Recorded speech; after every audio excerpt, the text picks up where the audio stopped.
Assalamualaikum warahmatullahi wabarakatuh. Good day to each and everyone, and especially to you, sir. Good day po.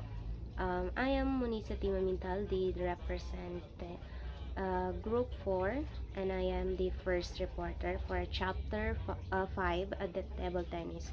So we have the topic outline here, the history and development, the facilities and equipment, and mechanics and rules of the game, the fundamental skills, the basic shoots, and the table tennis glossary. So, let's start in the history and development. So, history and development taught most of the modern racket sports involved from the ancient games of Jiu, foam, and royal tennis was developed only when lawn tennis became a popular in 1880s. So it was probably played with makeshift equipment in England during the last quarter of the 19th century. So, ang table tennis ay isang ancient game of Jedupom o game of the palm. Ang royal tennis is what I mean with this, well, yung table tennis na laro dati ay nilalaro siya gamit ang mga kamay. So, when using the hand na hinahampas yung bola. Ang bola then during that time sa pader lang siya pinapabounce. So after pinapabounce yung bola. So after that, to make it or mas maging formal ang laro, gumamit ang player ng gloves, and then after nag-involve na siya gamit ang racket. So na-develop ang table tennis during 1880s since during that time naging popular ang lawn tennis. Familiar naman kayo sa table tennis, right? So like other many sport, the game table tennis is hindi siya gaano ka-serious. Hindi siya talaga serious na game. Kumbaga simpleng laro lang siya, pampalipas oras or libangan lang during a free time.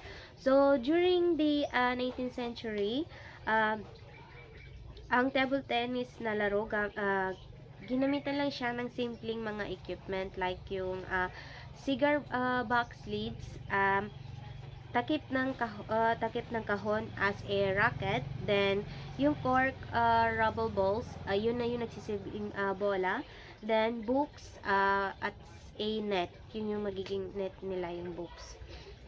So let's proceed in 1880s. So proceed tayo sa 1880s. So during 1880s, the adaptation of lawn tennis to dining table with improvised equipment. So, in ang 1880s, during that time, nagkaroon na ng adaptation from lawn tennis to table tennis. And like I said kanina, may mga equipment na rin na ginawa para dito, like yung cigar box, the campen rocks, corks rather, and the books. So, 1890, let's get to the point. David Foster Sylvie, a businessman, unang nag-invent ng kagamitan for table tennis. So, since marami siyang na-invent na include na ang lawn tennis, the cricket, and the football, he became one of the part of the ITTF, the International Table Tennis Federation.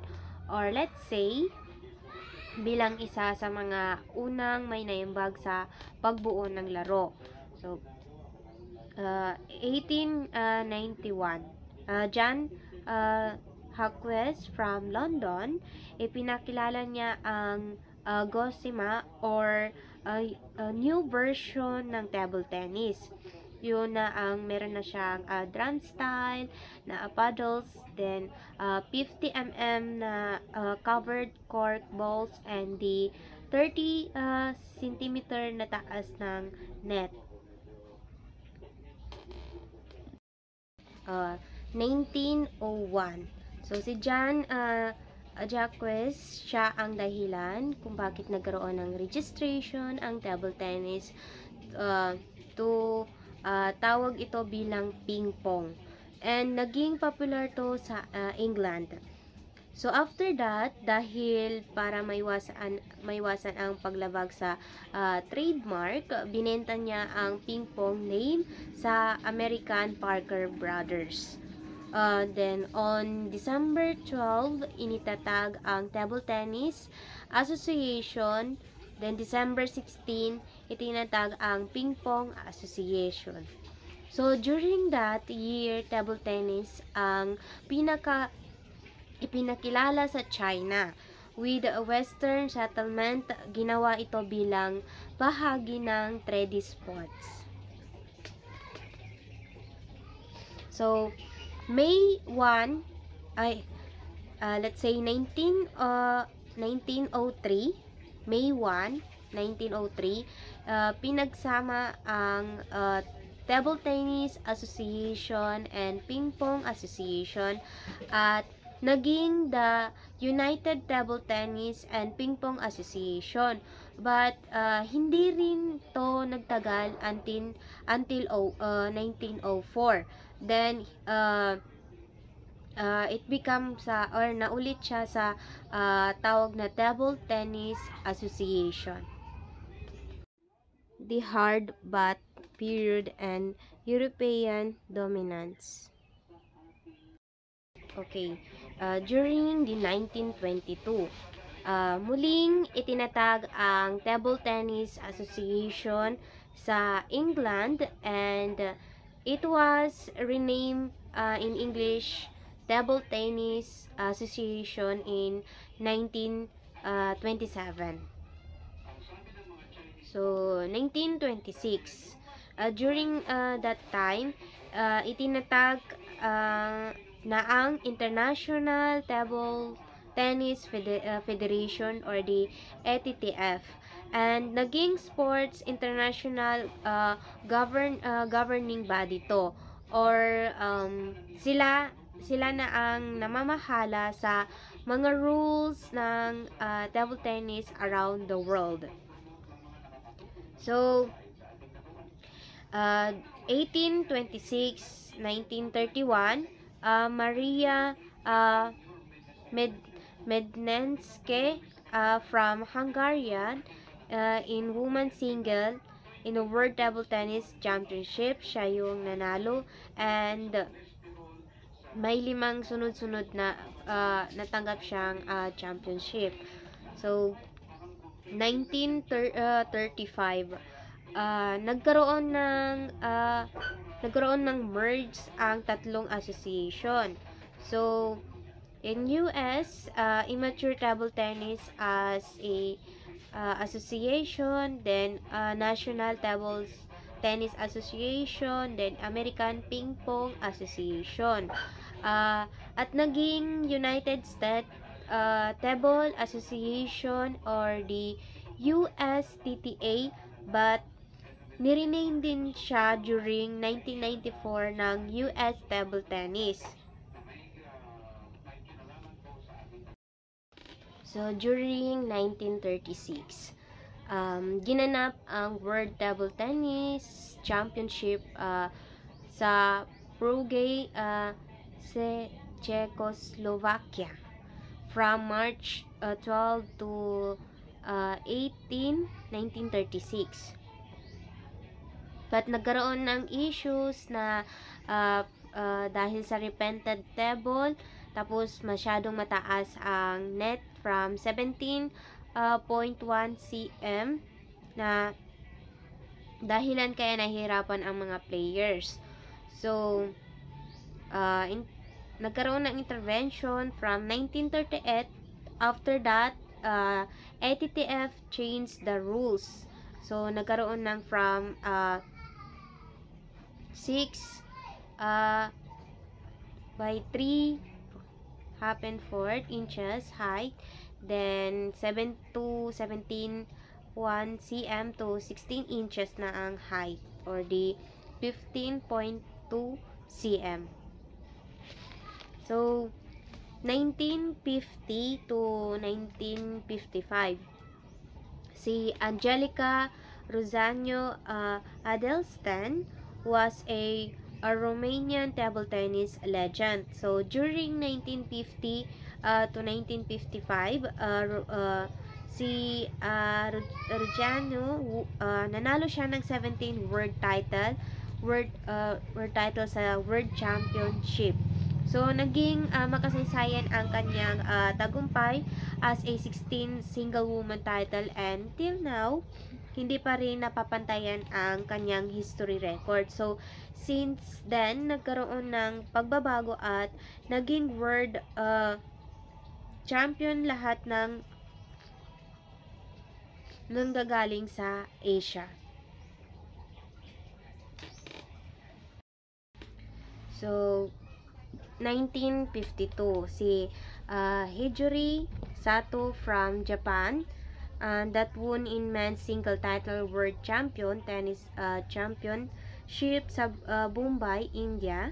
Nanalo siya hindi lang sa kanyang husay at galing, but also dahil sa mga makabagong gamit nito, as I mentioned kanina, the wooden paddles covered thick foam sports rubber.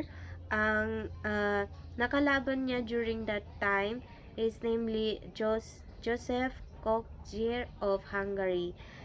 So meaning the achievement of the Hijori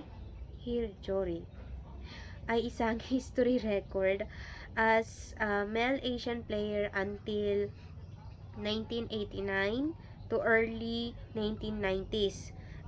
In Sweden rose supremacy.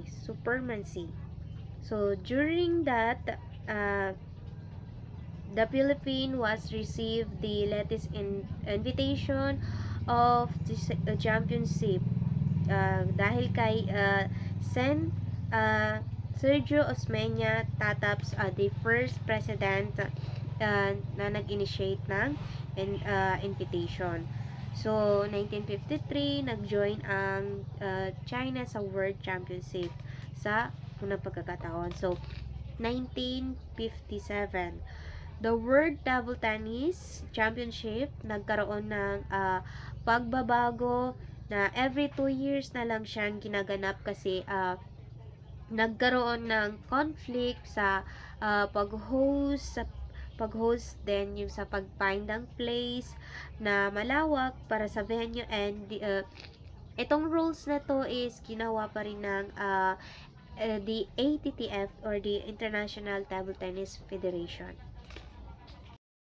So 1959, si Rong Gotan, born in August 10, 1937 from Hong Kong, then ang parents niya ay from Zhuhai, Guangdong province in China.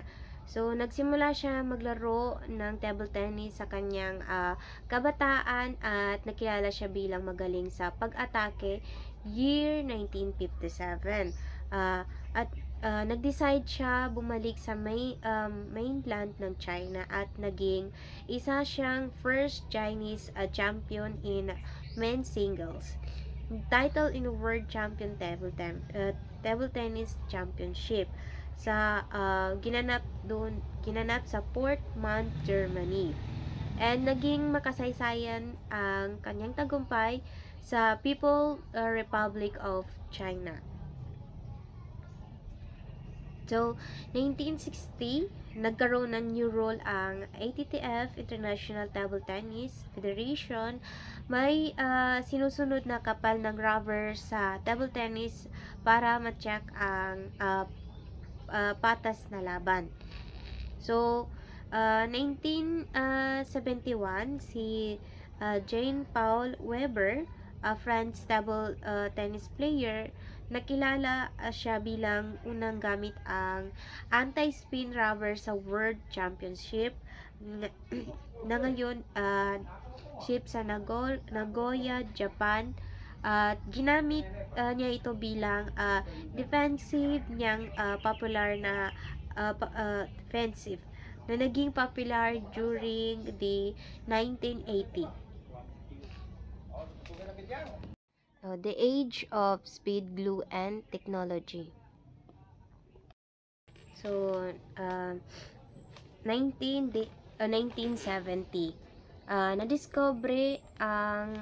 na-discover nila Dragutin sorbet from Yugoslavia and Tibor Klampa from Hungary ang bicycle tire, and with that, speed glue, and naging popular to para mas mapabilis ang spin ng laro.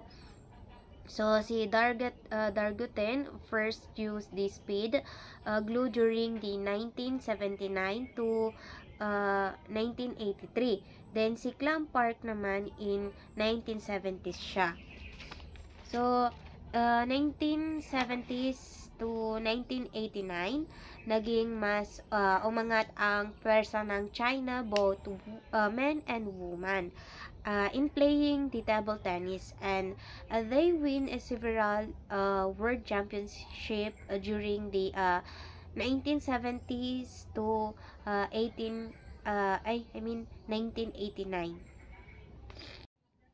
So, 1977, the ATTF got the formal declaration of its recognition by the International Olympic Committees, or the IOC. So, during the October 1977, naging foundation ang ATTF sa pagkilala sa kanila as the table tennis as official sports in Summer Olympics. 1980, the first World Cup event was held in Hong Kong. And 1985, the two-color rule was adopted to reduce the effectiveness of the combination racket. So, nagkaroon ng two color rules, the red and black, para mas mapadali ang identify kung anong uri ng rubber ang ginagamit or gagamitin ng player. Well, wala naman din silang pinagkaiba, the color lang. So, the 88 table tennis become part of the Seoul Olympics. So, 1989 to 1993. 1899, natalo ng Sweden ang China sa table tennis World Championship, and it was the first time na natalo ang China. So, 1989, nanalo si Jan Ove Waldner. Then, 1991, naman si Georgian Person. Then, but yung sa China women's single title ay nanatili pa rin sa championship. So, hindi sila nakalis yung mga girls. Then, 1992, si Jan Ove Waldner, born in October 3, 1965 sa Stockholm, Sweden. Nanalo siya ng gold medalist in Olympic single champion, and siya ang kauna-unahang table tennis millionaire na millionaire, at tinagurian din siyang tinawag siyang sa palayaw na the evergreen tree, or the ang meaning is walang kupas ang galing or husay. So, ang achievement niya is the 1992, nanalo siya sa Barcelona Olympics, then 1993 sa World Championships, then 2000 naman sa Sydney Olympics. So, yun, yung career Grand Slam. So, 1995, ginanap ang 43 World Table Tennis Champion, at muling lumaban ang player ng China. So, nanalo sila ng gold medal in men's team event, and since then napanatili ulit nila yung championship title from 1995 to 2019. So, maliban lang sa 19 and 2007 kasi Sweden ang nanalo sa championship. So, yun na. 1996, then commencement of the ATTF Pro Tour held all around the world. Then 1997, Sweden, Jan Ove Waldner won the men's single title at the World Championship for the second time without losing a single game. So, si Jan Ove Waldner, gaya ng nabanggit ko kanina, nanalo siya sa World Men's single title sa World Championship. So, noong 2000, gumamit na rin ng frictionless long pimples na rubber para labanan yung lakas ng spin. Yung spin na dulot ng technology, the speed glue. So, during 2000, natalo ang China sa Sweden sa men's team event. Ang player is sila Jan Ove Waldner, Georgian Person, and Peter Carson. Then, after Sydney Olympics, ipinatupad ng ATTF International Table Tennis Federation ang sizes ng ball from 38 mm to 40 mm. So, 2001. So, 2001, the International Table Tennis Federation nag-change ng scoring. So, from 21 points to 11 points. Then, 5 or 7 games ang format ng match. Then, change ng serve in every 2 points na dati siyang 5 points. So, another is the side change. Kapag umabot na ng 5 points and kapag umabot na ng 5 points, then naganap ito during the in the Osaka, Japan. So, during that year, naging matagumpay ang China sa 2001 World Champion. 2003, the World Table Tennis Championship naginanap sa Paris, and nanalo si Winner Skakler from Austria. Tinalo niya ang China sa championship title, and also natalo rin si Jo Si-hyuk from the South Korea, and also si Jeon-suk from South Korea, isang defensive player in the finalist. So, since ang player ng Germany na si Eberhard, the scholar, ay natalo sa Siagaw ito ng Japan. So, hindi siya nakalaro ng or hindi siya umabot sa World Table Tennis Championship. So, 2004, table tennis ranked 5th for television viewing audience among all sports during the Athens Olympics. 2005, World Championships were held in Shanghai, China. Total triumphant again for China, winning 5 gold medals. 2007, nagkaroon ng dalawang history ang naganap. So, ang first na history, ang pagbabawal ng speed glue ng ATTF dahil may panganib itong naidulot sa mga player dahil sa chemical. So, the other history is naging matagumpay ang China sa World Championship na ginanap sa Zagreb, Croatia. So, ang mga nanalo is the 5 gold medalists sa kategoryang men's singles na si Wang Lian, sa women's singles si Go Yu, sa men's double naman ay sila Chin Kui at Malen. So, sa women's doubles naman is sila Wang Nan at Zhang Yining. So, sa mixed doubles naman ay sila Wang Liqing at Goyo. So, nung 2008 naman, ginanap ang World Tables Tennis Championship sa Beijing Olympics. So, unang history na nagwagi ang China sa lahat ng medals from men's singles, women's singles, men's team, and women's team.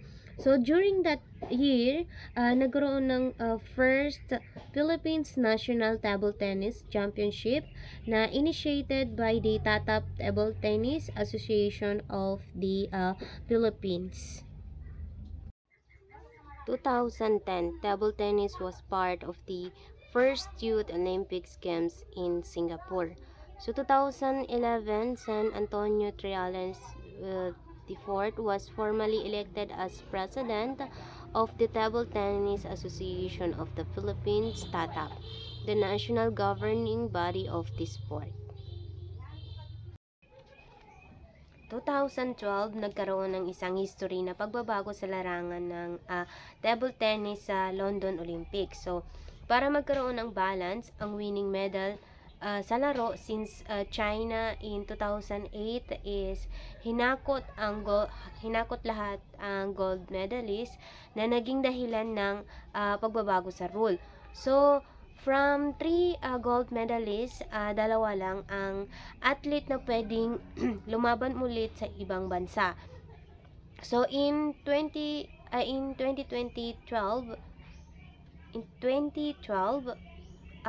Olympics in London, muling nanalo ang China ng 4 gold medalists. So yun, 2014, the ATTF naggawa ng rule na plastic ball na ang gamitin sa table tennis. That's all, and shukran and wassalam.